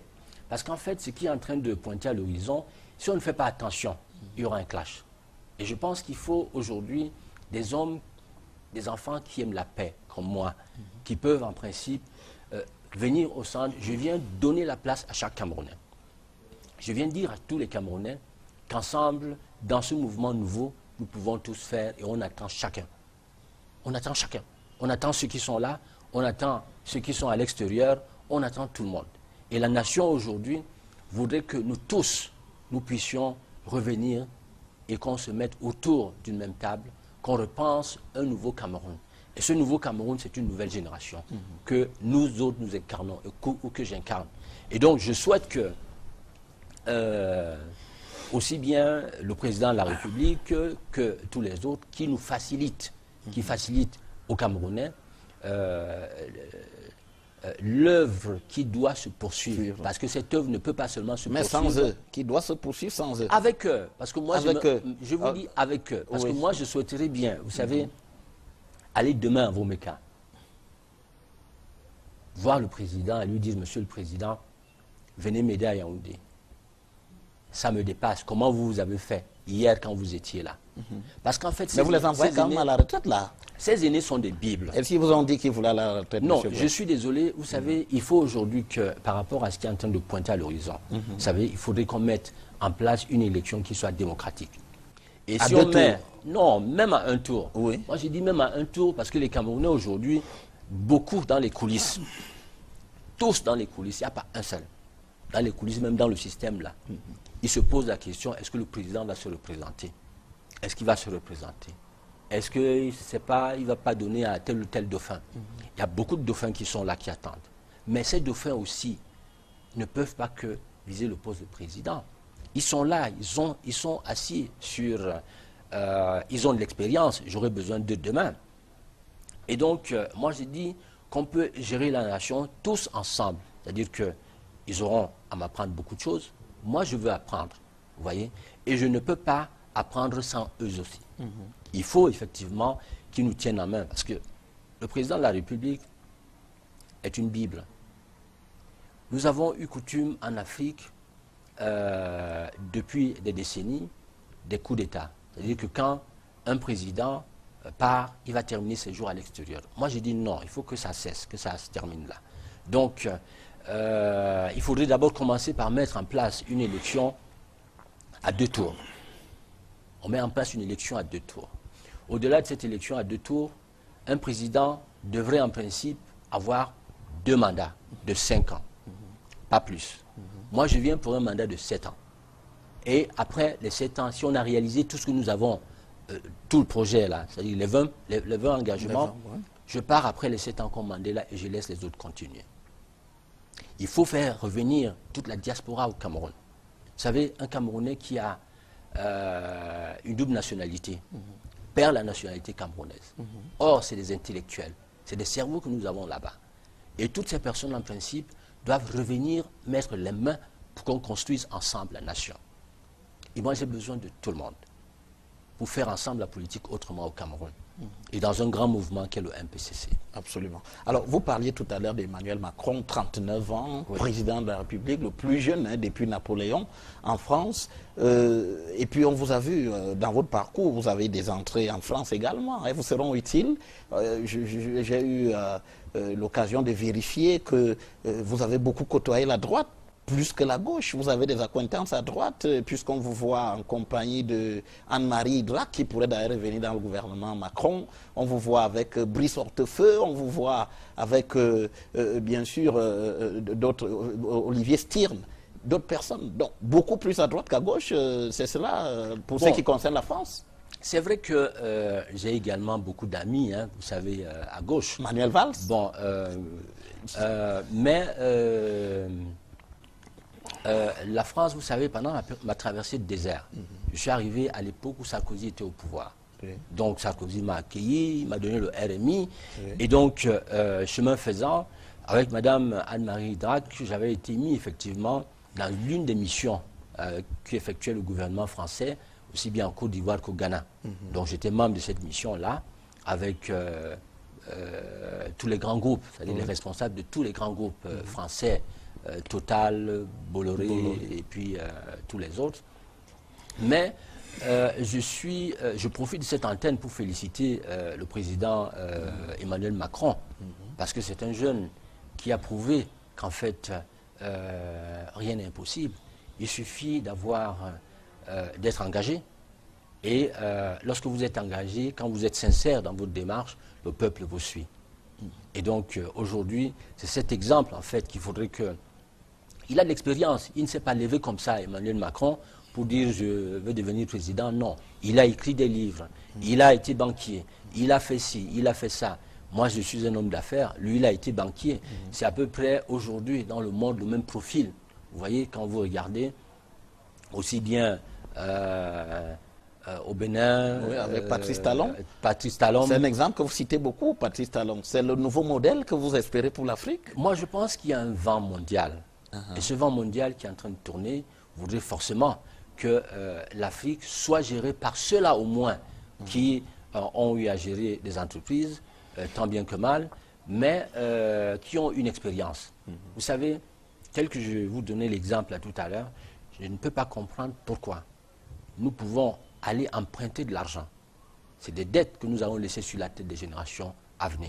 Parce que demain, il faudrait éventuellement que nous puissions recentrer, faire le point, l'inventaire. J'ai dit que je ne voulais pas de chasse aux sorcières. Mais il faudra quand même que nous sachions, nous sommes un producteur de pétrole, nous sommes un producteur de gaz, nous sommes un des plus gros producteurs, c'est-à-dire nous avons la plus grosse réserve de diamants au monde. Moi, j'ai lu dans des revues, peut-être comme vous aussi. Hein. Donc, nous avons des richesses qui permettent effectivement de pouvoir, en principe, si on les dirige vers les caisses de l'État, vers le budget de l'État, le Cameroun peut devenir un paradis demain. Et moi, je reviens recentrer les choses justement vers ces caisses-là. C'est-à-dire ceux qui ont été là avant, qui ont profité de tout cela. Je dis que on ne va jamais ouvrir des comptes pour regarder ce qui s'est passé. Mais ce que nous trouvons en place tout de suite, il faut qu'on le prenne avec tous les Camerounais et qu'on remette de l'ordre. Une fois que l'ordre a été remis, M. Gouet s'en va et il laisse les autres continuer. Voilà, donc en fait, je viens apporter un espoir nouveau. Il faut redonner l'espoir aux Camerounais. Et comme je disais tantôt, il faut donner aux Camerounais l'envie et le goût de faire de la politique. Parce que la politique, c'est elle qui fait vivre un peuple. Et on fait de la politique pour un peuple. Alors, et donc finalement, les appuis, vos soutiens aujourd'hui, c'est quoi, Jean-Blaise Gouet? Quels sont vos soutiens? Ben, le soutien doit d'abord être le peuple. Et donc, ce peuple camerounais, qui aujourd'hui aussi commence à se poser des questions, commence à s'inquiéter. Parce qu'en fait, il faudra aujourd'hui que je dise à ce peuple, qui est un peuple courageux, qui est un peuple ingénieux, qui est un peuple travailleur, qui est un peuple que j'admire. Et ce peuple qui m'a donné le jour, je voudrais lui dire, en fait, que l'heure du changement est arrivée. Et il faudrait effectivement que ce peuple accepte et n'ait pas peur du changement. Parce que la nation, nous l'aimons tous. Et cette nation que nous aimons tous, si aujourd'hui on continue à camper et en ne disant pas la vérité de ce qui se passe exactement sur le terrain. Le pays, demain, vous savez, au nord, là, c'était parti, c'était vers la frontière. De plus en plus, ils viennent. Vous savez, là, ils ne sont pas loin de Maroua. Ils n'étaient pas loin de Maroua il y a encore quelques temps. On a eu les attentats et tout ça même, pas loin de ces localités. Aujourd'hui, nous sommes à l'est, là, au nord-ouest, au sud-ouest, et peut-être, pourquoi pas, si le problème des anglophones est mal géré, le problème d'anglophones également, pour lequel vous permettrez, en fait, que je donne un petit peu... Oui, quelle est pour vous la solution, puisque le gouvernement a créé la Commission nationale pour la promotion du bilinguisme et du multiculturalisme. Une section anglophone a été créée à la Cour suprême, une autre section anglophone à l'ENAM, mais on n'a pas le sentiment que la colère s'extompe. La preuve, le 20 mai prochain, on n'a pas un défilé en vue de ce côté. Moi, je pense que toutes ces décisions, pour moi, en politique et stratège, toutes ces décisions-là, c'est en fait, ne peuvent traduire qu'un aveu d'échec. De la part du gouvernement? Oui, c'est un aveu d'échec. Parce qu'en fait, le peuple, la rue, ne peut pas imposer des choses à un gouvernement. Et c'est ce qui se passe aujourd'hui. Parce que la rue a demandé ceci ou cela. On est obligé de signer, de signer, de signer, de signer, de signer. Bon, c'est bien. Mais seulement si une partie de ce que ceux-là qui sont en prison, et pourquoi ils sont partis en prison, c'est aujourd'hui donné par l'État. On a ouvert Internet et puis tout ça, là. Il faut qu'on laisse le peuple et puis qu'on reparte tout ça de zéro. Parce que ces personnes-là... Il faut les libérer, c'est ce que vous bien dites. Sûr, ces personnes avaient des revendications qu'on a commencé en partie à leur donner. Mais là où il faudra faire attention, vous savez, ce problème anglophone est une crise profonde de toute la nation, du peuple camerounais. Et si c'est mal négocié, vous savez, le Cameroun, pour moi, est comme un autre papa. Ce papa a 10 femmes. Pour moi, c'est pour caricaturer, que l'homme de la rue comprenne bien. Ce papa a 10 femmes, qui sont nos régions. Et dans ces régions-là, ensemble, nous sommes 25 millions d'enfants. Si nous prenons 80% des richesses, ou 80% de ce que nous avons, ou même une bonne partie de ce que nous avons, et le donnons à 20% seulement, à 2 femmes. Deux femmes seulement. Les autres épouses également vont se fâcher. Elles vont dire non monsieur, nous aussi on va se mettre en colère. Donc c'est ce qui va... Vous craignez qu'il y ait une explosion générale du mécontentement. C'est ça. Donc si on résout, voilà, si on résout aujourd'hui le problème des anglophones, alors que c'est une colère nationale, les autres peuples. Mais alors, ne est-ce sont que ce n'est pas pas unis. finalement la question du fédéralisme que vous évoquez d'une manière implicite? Est-ce qu'il ne faut pas finalement aller au fédéralisme comme ces revendications, on a pu entendre quelques-unes d'entre elles dans la partie anglophone, aller au fédéralisme pour que les gens résolvent en partie leurs problèmes aussi localement, plutôt que de laisser que ces questions soient adressées depuis Yaoundé seulement? Moi, je pense que nous sommes, vous savez, il ne faut pas être égoïste. Voilà, il ne faut pas être égoïste. Hein. Nous sommes un peuple uni. Nous sommes 25 millions de Camerounais. Et les 25 millions de Camerounais, nous devons apprendre à mettre toutes nos richesses dans le même panier et à les diviser entre les 25 millions de Camerounais. C'est de ça qu'il est question. Vous voyez, ces zones-là qui produisent du pétrole, qu'on enlève à la limite des taxes et tout ça, qui relève de ce pétrole-là et qu'on donne. Mais il faut aujourd'hui que nous tous, qu'on puisse s'asseoir et en fait qu'on trouve des solutions de comment peut-on vivre ensemble. Il faudra forcément essayer de... on a entamé avec la décentralisation. Voilà, pourquoi pas décentraliser. Vous savez, le pouvoir aujourd'hui, comme j'ai dit, il faut le donner au peuple. Donc, nous avons au programme de prendre notre parti politique. Moi, je ne voudrais pas, il faut que dans chaque ville, dans chaque village, les jeunes puissent se lever, qu'ils créent eux-mêmes leur section. Quand vous vous levez, vous créez votre section au quartier, le quartier vous connaît. Les parents qui sont dans votre quartier, dans votre village, vous connaissent. Et il faut que désormais, le peuple lui-même choisisse ses candidats qui vont être présentés demain dans les mairies, que nous allons envoyer à l'Assemblée, qu'on enverra au Sénat. Mais il ne faudrait plus que les investitures viennent du comité central du sommet. Non. Moi, demain, j'appelle tous les Camerounais à se lever debout, comme un seul homme dans ce mouvement, le MPCC, et à pouvoir, en principe, créer autour d'eux des cellules, des commissions, et entre eux, ils choisiront qui demain va être leur candidat aux différents aux différentes élections. Hein. D'accord. Voilà. Alors, Jean-Blaise Gouet, oui. Nous sommes arrivés au terme de cet entretien. Je dois dire qu'il a été assez riche. On a pu apprendre beaucoup de vous. Merci encore d'avoir d'avoir accepté notre invitation ici sur le plateau d'Equinox Télévision. Et nous vous donnons rendez-vous à d'autres occasions, hein, notamment pendant la campagne pour l'élection présidentielle à venir. Nous pourrons encore discuter avec vous de vos programmes, de votre vision du Cameroun, Jean-Blaise Gouet. Merci beaucoup. Je serai toujours... c'est avec plaisir que je viendrai toujours que je nourrirai à votre invitation. D'accord. Merci encore. Alors, merci aussi à vous, chers téléspectateurs. Vous êtes restés sur nos programmes hein, pendant tout cet entretien. Je vous dis de rester encore en compagnie d'Equinox Télévision. Ne quittez pas, les programmes sont alléchants et je vous donne rendez-vous dimanche prochain lorsqu'il sera 20h30 pour une nouvelle édition de Géopolis. À très bientôt.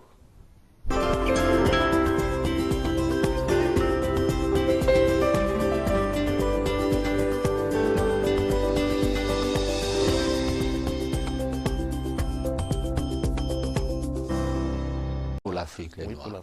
Je plie mes bagages, je rentre au Cameroun. Ah ben, nous sommes en 2 ans. 80... On est peut-être en 84. Non, peut-être 90 hein, ou 80. Voilà, par là, 80. De toute façon, je rentre au Cameroun. Peut-être vers cette période-là. Et non, c'était après 79. Hein. Je pense que c'était dans la période 89, 90. C'est ça. Donc, là, je rentre au Cameroun. Vous savez, quand vous travaillez en France, votre salaire vous permet de payer l'essence, de payer le métro, de payer votre maison, de manger. Pas d'économie, il n'y a rien du tout qui reste après. Donc, avec cet effort, je me suis dit non, je peux rentrer, contribuer à bâtir le Cameroun. Là-bas, je ferai mieux. Je plie mes bagages, je rentre. Et quand je rentre au Cameroun à l'époque, j'arrive en Balmayo, mon père était polygame. Vous revenez en Balmayo? Je reviens en Balmayo, chez mon papa, et puis à la maison familiale. Bon, parce que déjà quand je suis parti, j'avais dans ma tête, je me suis dit que mon père s'est battu dans sa poissonnerie. Et à son niveau, il arrivait, il avait la plus grosse poissonnerie de Balmayo. Tout à fait. Voilà. À moi, parti, je me suis dit, je dois venir et je vais faire mieux que mon père. Voilà. Donc, je suis rentré en Balmayon. Et puis, au lieu de m'installer en Balmayon, je suis allé m'installer à Douala. Donc, j'ai pris mes bagages, je suis allé chez ma grande sœur qui était mariée à l'époque, paix à son âme, à un Bamileke, un homme de l'Ouest. Voilà. Et donc, arrivé chez elle, elle m'a donné une place au salon. Je dormais là au salon. Et puis, fallait réfléchir. Je n'avais pas d'argent à rentrer d'Europe. Les petits sous que j'avais me permettaient juste vraiment de me maintenir pendant quelques temps, mais ne pouvaient pas me permettre de créer une entreprise. Oui. Ce que je fais donc à l'époque, mon beau-frère me met dans une tontine. Il me met dans une tontine, et dans cette tontine, on me fait gagner le premier. Oui. 1 500 000. C'est beaucoup d'argent quand même. À l'époque, nous sommes au début des années 90. Voilà. L'argent a encore de la valeur. C'est ça. Nous sommes avant la dévaluation de 94. Exact. Absolument. On me fait gagner 1 500 000. Oui. Et ce 1 500 000 me permettra d'aller à Bonhomme Sadi. À l'époque, nous étions aussi parmi les premiers à s'installer, à ouvrir cette cité de Bonhomme Sadi. Absolument. Voilà, j'ai loué une petite maison là-bas, j'ai loué un petit bureau à Quoi, et puis j'ai créé une entreprise, Congelcam. Congelcam. Congelcam. Est-ce que ça a à voir avec le Congelcam actuel? Congelcam actuel a acheté des produits chez moi. Ah bon? Voilà. Et comment ça s'est passé? Bon, déjà j'ai créé Congelcam. Alors ce que je fais, je négocie avec Unifiche, une société qui vendait du poisson à Douala. Oui. Et Unifiche, j'achetais du poisson chez lui, et moi j'étais un négociant, un revendeur. Voilà, donc j'ai fait comme ça, et j'avais, dans ma structure, j'ai créé une société d'import-export. Mais comme les moyens ne me permettaient pas d'importer, j'achetais chez lui, Unifiche. et puis je revendais. Donc j'ai démarré comme ça, et jusqu'à ce que un monsieur qui s'appelait Ginesté à l'époque vient me voir, il me dit, bon, vous voulez importer? Je suis en Belgique, j'ai une société, je vends des poulets, des côtes de porc, du poulet congelé et autres. Si vous me donnez 40%, je vous livre la marchandise et le reste, vous allez payer plus tard. Alors, ce que je fais, je prends de l'argent, c'est-à-dire le capital que j'avais pu amasser en vendant, j'ai quand même pu faire quelques économies. Et donc, je prends cet argent, 40%, je lui donne. Alors, ce monsieur va me livrer des produits 6 mois après. Oh là là. Entre-temps, Oui. on a souffert. Mais toujours est-il dit que 6 mois après, j'ai reçu des produits, poulet, pâte de porc et tout ça. Et Congelcam, effectivement, Foucault aussi achetait chez moi. vous. Voilà. Ah bon. Ils ont acheté chez moi. Quand ils n'en avaient pas, ils achetaient chez moi. Donc, entre-temps, il y a un Camerounais qui a eu la chance d'être épaulé par le système, qui lui a donné des financements pour mettre en place une usine de transformation de la volaille. Le gars s'est installé pas loin de Youpoué, à l'époque. Et lorsqu'il s'est installé, l'État a mis le contingentement sur les produits importés que nous importions. Oui, bon, contingentement, ça veut dire qu'on a réduit les quantités qui étaient importées. Non, à l'époque, on a fait quoi? À l'époque, nous achetions 1 kilo de pâte de porc à 150 francs, prix de là-bas, plus le transport. Donc ici, le produit nous revenait à peu près à 250-300 francs. Or, l'État dit, désormais, la base imposable que vous achetiez là-bas à 150 ou 100 francs, la base imposable, c'est 1000 francs. Donc, il fallait désormais payer pour 1 kilo 1000 francs. 1000 francs. Et ça vous met en difficulté? Non, c'est-à-dire que pas 1000 francs. Il fallait payer la douane sur la base de 1000 francs. Voilà. Alors, 1000 francs, alors que tu achètes à 150 francs, et si tu achètes à 1000 francs, plus la douane, peut-être 750 francs, donc tu es obligé de vendre à plus de 1000 francs. Alors, j'avais fait venir du poulet entre-temps, de la marchandise, et j'étais obligé, parce qu'en fait, on ne pouvait pas la vendre plus de 1000 francs. Tu es obligé de... non, j'ai importé. J'ai payé la douane à 1000 francs. À 1000 francs sur ce taux-là. Donc, j'étais obligé de vendre à plus de 1000 francs. Oui. Entre-temps, les autres, là, Foucault et lui, là, ils continuaient à importer. Et eux, ils vendaient à 450 francs. Donc, je ne sais pas comment ils faisaient pour vendre à ce prix-là. Mais alors, est-ce que le système, vous estimez que le système ne vous a pas aidé Non, moi, en fait, ce que j'aurais appris, je ne sais pas. Mais je pense qu'à l'époque, vous savez, la douane était encore un petit peu poreuse.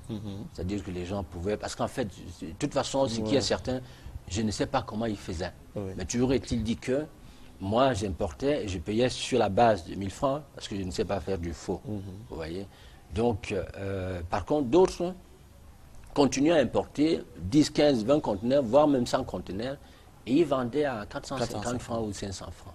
Je ne sais pas quelle magie ils faisaient, mais en fait, ce qui est certain,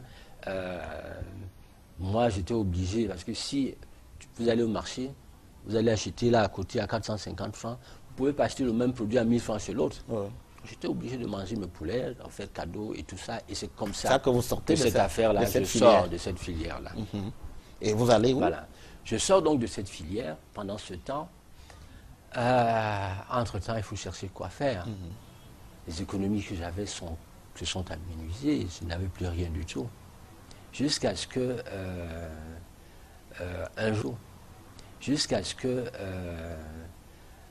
un jour, d'ailleurs, il me restait à peu près 450 000. Alors, je fais des calculs, je me dis, là, si je paye ma maison avec cet argent, si je paye l'électricité, c'est fini, là. Donc, on ne pourra même pas manger, on ne pourra rien faire du tout. Et ce que je fais, ce mois-là, je pense que j'avais eu un retard. Je suis allé négocier un moratoire, voilà, qu'on m'avait accordé. Maintenant, entre-temps, j'avais acheté Le Monde, parce que j'aimais bien lire Le Monde à l'époque. Journal Le Monde. Voilà, j'aimais lire Le Monde à l'époque, parce que je suis rentré, ça ne faisait pas longtemps que j'étais là. Et donc, j'achète ce journal-là. Et dans le journal Le Monde, je vois une société en Belgique qui vend les fax téléphones, les téléphones sans fil. Fax, alors je me rappelle que le fax, en fait, je l'utilisais dans la société américaine, là. C'est une technologie qui n'était pas encore ici. À l'époque, pour l'Afrique, c'était encore le téléx. Oui, le téléx. Voilà, c'était le téléx. Et donc, ce que je fais, j'achète le fax, il me le vendait peut-être à 150 francs, 150 000 francs. Un fax. Et ce que je fais, j'achète, je commence, c'est-à-dire que là, je dis, si je ne commence pas une autre affaire, je vais mourir. Oui, tout à fait. Donc, je recommence à zéro, avec un fax et un téléphone que j'importe. Et donc, là, je suis, même les bureaux, j'étais obligé de les libérer. Je suis allé m'installer à Bonabéry avec ma famille et tout ça. Et c'est comme ça que le fax arrive. Je suis moi-même le commercial, je suis le technicien, je suis tout. Pour vendre les fax. Au Cameroun. Au Cameroun. Et le fax, je pense que mon premier fax, je l'ai vendu à l'époque à M. Bayrou Fadil. Ah, ok. À M. Fadil. Voilà, M. Fadil qui est encore là. Et puis, j'en ai vendu un. Et ce fax-là m'a permis d'acheter 2. J'ai racheté 2, j'en ai acheté 4. Et donc le téléphone aussi. Comme ça que j'ai acheté 1, j'ai vendu, c'était les téléphones à longue distance sans fil. Vous installez une grande antenne chez vous, et puis vous avez votre téléphone, il n'y avait pas encore le téléphone cellulaire à l'époque. Tout à fait. Voilà. Et donc c'est comme ça que je vends ces téléphones. J'ai effectivement des clients comme Afrique Construction à l'époque et d'autres clients comme le président Pokosi Doumbé qui vont m'acheter les téléphones cellulaires après. Mais ce sont mes premiers clients là. Et donc, je vends 1, 2, j'achète 3, 4 et je suis remonté à avoir un capital de 1 500 000. Et là, quand je reçois un jour une invitation pour aller au Japon, assister à une foire, participer à une foire, la personne qui me vendait des fax en Belgique et le téléphone, je lui avais dit, lorsque j'ai changé, en fait, j'ai créé ma propre marque, au lieu d'être encouragé par les Camerounais. Vous savez, il y a quelque chose qui m'a marqué, qui est resté là. Certains Camerounais, pas par tous les Camerounais. Oui, en fait, pas par tous les Camerounais. Voilà, ça c'est clair. Heureusement. Hein, voilà. Parce que à l'époque, ce produit, on le trouvait dans la plupart des ministères au Cameroun. Quelque chose m'a choqué. Et c'est resté là, et ça restera là, jusqu'à ce que j'aide à faire avancer les choses au Cameroun, tu vois. Vous savez, à l'époque, la primature, là, cette primature, on lance un appel d'offres pour installer les climatiseurs là-bas. Alors, à l'époque, j'avais lancé, effectivement, une campagne climatiseur pour tous, 350 000 francs CFA. J'ai fait des démarches, j'ai rencontré le Premier ministre, j'ai rencontré son entourage et tout ça. Ils ont dit, ok, M. Gouet, de toute façon, vous êtes le moins 10 ans. On vous achètera. De toutes les offres présentes. Oui, de toutes les offres. 350 000 francs. Alors, on m'appelle plus tard pour me dire, tiens-toi tranquille, des gens, ils ont commandé les splits. 1,5 million, un split du même gabarit. Moi, je vendais à 350 000. Ils l'ont acheté à 1,5 million. Alors, j'ai dit, cette nation... À l'étranger? Non, ils l'ont acheté à une autre société étrangère qui était installée là, 1,5 million. Moi, je vendais à 350 000. Et mes produits étaient beaucoup mieux que les leurs. Voilà. Donc, vous savez, ce genre de choses pousse au découragement. Au-delà de ça, on en parlera peut-être. Oui, oui, bien sûr. Mais vous venez quand même, vous avez une formation solide qui remonte à depuis longtemps et qui vous a peut-être préparé à affronter ce genre de difficultés. Votre parcours scolaire et universitaire, c'est lequel exactement? Ben, bon, on commencera par le début. Oui. Vous savez, je suis né en Balmayo. Voilà, je suis né en Balmayo à l'époque de la guerre de l'indépendance. Absolument. Donc mon père était effectivement un activiste. De l'UPC. De l'UPC. Oui. Ça a été des personnes qui ont combattu pour cette nation. Absolument. Et très dur. Hein. Oui. Donc c'était, moi par exemple, mon nom c'est Gouet. Gouet c'est la guerre. Oui. Et j'ai un petit frère qui s'appelle Cameroun. Avec un K? Non, Cameroun avec un C? Oui, avec un K. Un K, parce que c'est très UPC. C'est ça. Un autre qui s'appelle Nsoga. Nsoga, vous savez ce que c'est en Bassa. Bon, la chance et tout ça. Donc, c'était des patriotes à l'époque qui nous donnaient vraiment les noms qui participaient un peu à cette époque de la guerre et puis de l'indépendance, ainsi de suite. Donc, moi, je viens au monde autour de cette période de la guerre de l'indépendance. Et quand je viens au monde, c'est à l'hôpital de Métète. Oui, en Balmayo. C'est ça. Tout à fait dans la zone de Balmayo. Voilà. Et pendant que je viens au monde, mon père était en cavale. C'est-à-dire qu'on le poursuivait. Voilà. Il était au village. Et à l'époque, vous savez, c'est toujours le Bassa qui vend le Bassa. Donc ses frères l'avaient trahi comme étant quelqu'un de l'UPC, et les militaires français le cherchaient. Et mon papa a dormi souvent sur un arbre. Quand ces gens sont venus, et puis à partir de là, il a eu moyen de fuir, il est parti en Balmayo. Donc là-bas en Balmayo, toujours, tu sais, à cette époque, il a fait la prison BMM, là, qui était ici au niveau du lac et tout ça. Là. Plusieurs fois, on les a arrêtés, et puis ils sont ressortis. Alors, quand je viens au monde, donc, papa était il était poursuivi en cavale. Et puis ma mère se met en travail, on l'amène, l'UPC bien organisé, on l'amène à Métède. Et je suis né là-bas à Métède. Alors, quand je viens au monde, on annonce aux militaires français qui cherchaient mon papa, la dame de cette épouse vient d'accoucher à l'hôpital de Métède. Alors, ils prennent chemin pour aller à Métède. Donc, l'UPC bien organisé était déjà au courant. Donc, on allait la chercher. Quand on la ramène au niveau de Mbalmayo, on la met dans le train, parce qu'il y avait un chemin de fer qui marchait très bien, au Télé Mbalmayo. Bien sûr. Voilà, on la met dans le train pour au Télé. Alors, le train démarre. Ces militaires-là viennent, arrivent à Mbalmayo. On leur dit que la dame qui cherche est dans ce train-là. Et donc, chemin faisant, on stoppe le train plus loin. Et vous êtes avec votre mère. Elle vous bébé, porte bébé, naturellement. À peu près, je suis venu prématurément tout au monde. Et puis, tout à fait. Et les militaires français stoppent le train. Les militaires français stoppent le train. Et là, lorsqu'elle est entrée dans le train, il y a une dame qui lui dit, madame, est-ce que votre bébé est très beau, je peux le porter? Maman prend le bébé, elle donne à cette dame-là. Mais c'était encore un stratagème de l'UPC? Non, pas du tout. C'était vraiment pur hasard? C'était un hasard. Oui. Donc, l'UPC avait déjà fait son travail, ils ont mis la main dans le train et puis le train est parti. Et donc la dame lui dit, madame, est-ce que je peux porter votre bébé? Ne sachant pas que les militaires venaient de l'autre côté, elle prend l'enfant et donne à la dame. On stoppe le train.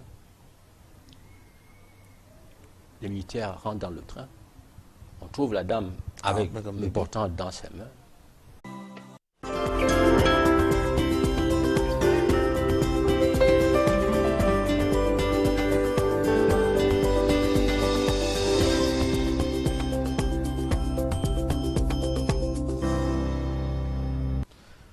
Madame, Monsieur, bonsoir. Bienvenue à cette nouvelle édition de Géopolis cette semaine. L'élection présidentielle de 2018 au Cameroun fait de plus en plus monter l'adrénaline.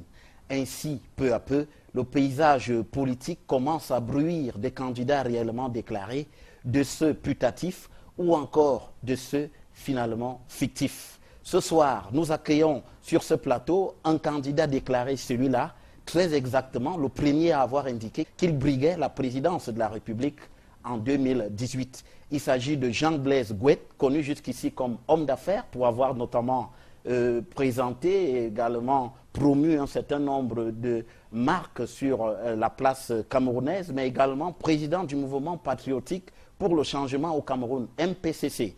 Bonsoir Jean-Blaise Gouet. Bonsoir M. Guizogo. Alors, vous êtes candidat à l'élection présidentielle, cela on y viendra tout à l'heure, mais on vous appelle également Lucky Gouet. Ben, beaucoup de Camerounais me connaissent beaucoup plus sous le nom de LG, sous le nom de Lucky Gouet.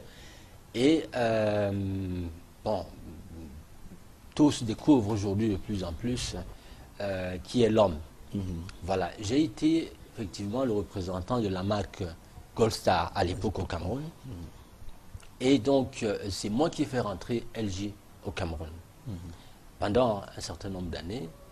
Et LG, j'ai pris cette marque quand tout le monde, en fait, c'était une sous-marque à l'époque de Gold Star. Mais avec des téléviseurs et des magnétoscopes incorporés. C'est ça. C'était bien. Nous étions en 97. Exact. À peu près par là. Voilà. Alors, les techniques que j'ai utilisées pour faire rentrer LG au Cameroun, et en très peu de temps, vous savez, en l'espace de 2-3 ans, j'ai eu des prix, premiers prix. J'ai pris LG, la première année, j'ai fait plus de 300% par rapport à la personne qui était là. Et l'année d'après, c'était plus de 160%. Donc j'ai eu plusieurs prix en Corée par rapport à ça. À la fin, vous savez, je me suis dit, moi je suis un patriote, quelqu'un qui a toujours pensé à l'Afrique d'abord, et qui pense d'abord le développement de l'Afrique et travailler pour l'Afrique. Donc je me suis dit, voilà une bonne expérience, j'ai fait cela pour les Blancs, pourquoi ne pas le faire pour l'Afrique et pour les générations futures? Et c'est comme ça que j'ai créé la marque Lucky Gouet. Voilà, donc entre aujourd'hui, tous les Camerounais savent qu'en fait, LG, Lockheed, c'est moi. Vous. Voilà, c'est ça. Mais ça vous a quand même valu quelques déboires avec la marque LG elle-même. Déboires, jamais, je suis désolé. En fait, tel que je le dis si bien, vous savez, les Camerounais ont l'art de la manipulation et de la délation. Tout à fait. Voilà. Donc, comme je dis, moi, je n'ai jamais travaillé pour de l'argent. Ce que j'ai fait, ça a toujours été pour l'honneur de l'Afrique et pour les Africains. Hein. Donc, je porte une marque comme celle-ci, parce qu'en fait, il faut bien retenir qu'avec le Coréen, les Asiatiques en général, vous avez de l'argent, ils vous vendent. Vous n'avez pas d'argent, ils ne vous vendent rien du tout. Vous êtes représentant, vous travaillez pour eux. Ça veut dire quoi? Ça veut dire que vous ouvrez vos lettres de crédit, vous avez votre argent, vous achetez et vous avez l'exclusivité. Tout à fait. Et moi, j'avais l'exclusivité sur l'Afrique centrale. Ouais. Donc, le Gabon, Cameroun et puis les autres pays. J'étais le représentant exclusif. Mais seulement, j'étais fier. Vous savez, c'était une très belle expérience pour moi de prendre un produit comme ça, qui est considéré comme une sous-marque, et relever ce produit pour qu'aujourd'hui, que tout le monde parle de LG. Mais seulement, comme je n'ai jamais travaillé pour de l'argent, pour moi, c'était une belle expérience. Je me suis dit, tiens, ça, c'est déjà un challenge de gagner. Je peux le faire pour l'Afrique, donc créer ma propre marque. Alors, nous sommes allés une fois dans une mission que conduisait le Premier ministre, M. Peter Mafani aux États-Unis. Donc, lors de cette mission, j'ai découvert que tout ce qui se vendait aux États-Unis venait en fait de Chine. Je me suis dit, mais au fait, tiens, pourquoi allons-nous continuer à faire un commerce triangulaire? Aller acheter en Europe, aller acheter aux États-Unis ce qui est fabriqué de l'autre côté. Ou encore, pourquoi devons-nous commercialiser les marques d'autres personnes? J'ai décidé depuis ce jour que je ne travaille plus pour les autres et je ne représente plus aucune marque. J'ai créé donc ma propre marque qui est en fait Lockheed. Voilà, c'est ça, LG Lockheed, qui en fait est un produit, une marque, un héritage camerounais. Et pourquoi pas des générations futures. Je pose cet acte aujourd'hui, mais demain, même si j'ai rien, moi, aujourd'hui, ce n'est pas pour moi, c'est pour les générations futures. Alors, ce concept également, Lockheed a pris de l'ampleur, a marché, a pris même le dessus sur LG. Seulement, vous savez, notre pays, tel qu'il est, dès que vous démarrez quelque chose, tout de suite, vous savez, c'est tout le monde qui se réveille, il va où, il fait quoi. Le Camerounais, nous sommes dans un système qui tue les efforts. Et donc, les bâtons qu'on vous met dans les roues. Moi, j'ai eu, pendant cette époque de LG, on n'a pas commencé plus loin, mais si vous voulez qu'on parle de cette époque, on en parle.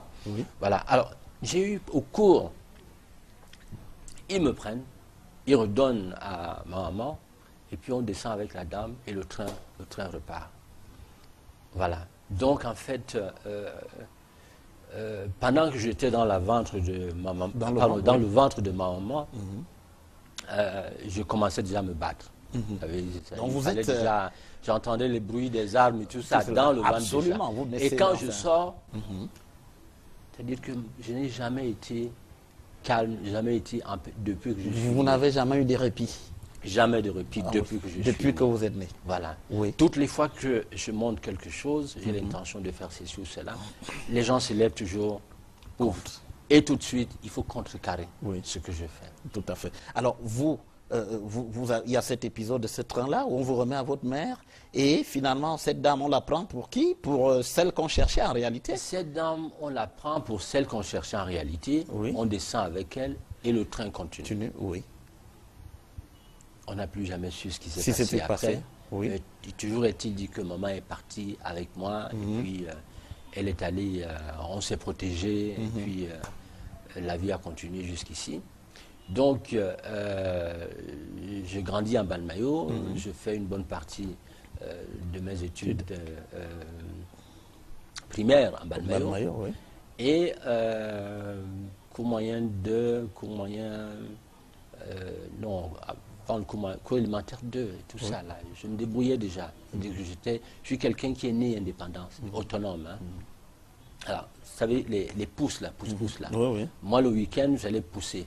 Tu vois, pour gagner un peu d'argent. Et puis, j'allais à l'école le lendemain. Donc, j'allais porter des trucs au marché avec le pouce-pouce comme les enfants font aujourd'hui. Tout à fait. Donc j'allais porter au marché et puis on me donnait 50 francs, 10 francs et tout ça. Et donc après, quand je vais au collège, effectivement au collège noir, nous étions les premiers. Collège noir de Mbalmayo. Voilà, collège noir de Mbalmayo, nous étions les premiers à inaugurer ce collège-là.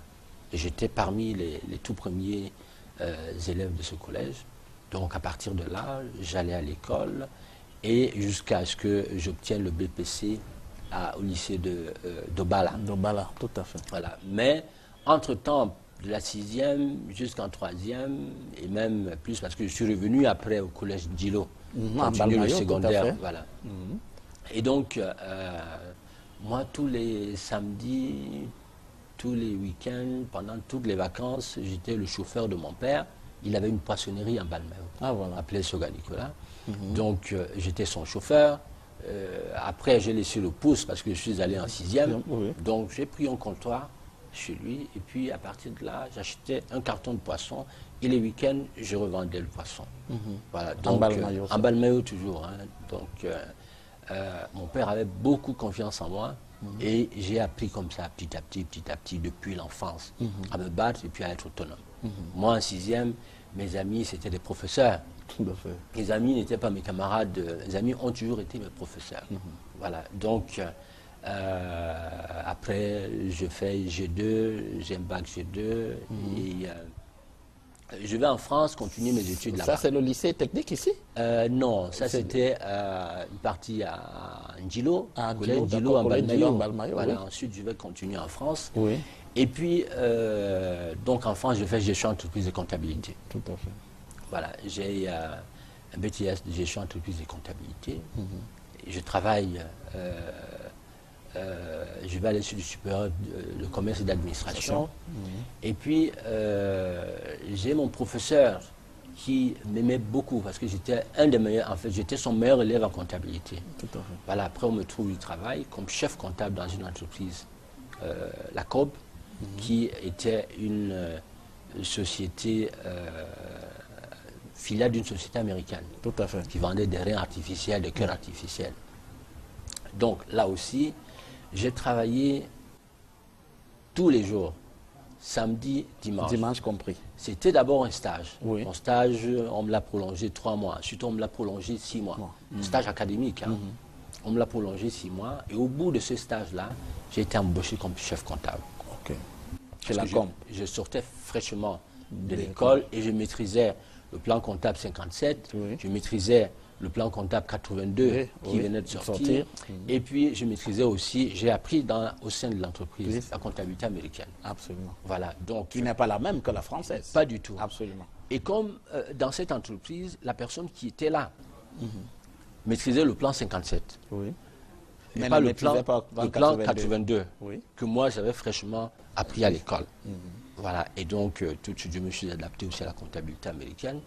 Et on m'a donné cette charge. J'y ai travaillé pendant 2 ans, sans répit, matin, de lundi à dimanche. Parce qu'il fallait sortir d'un résultat.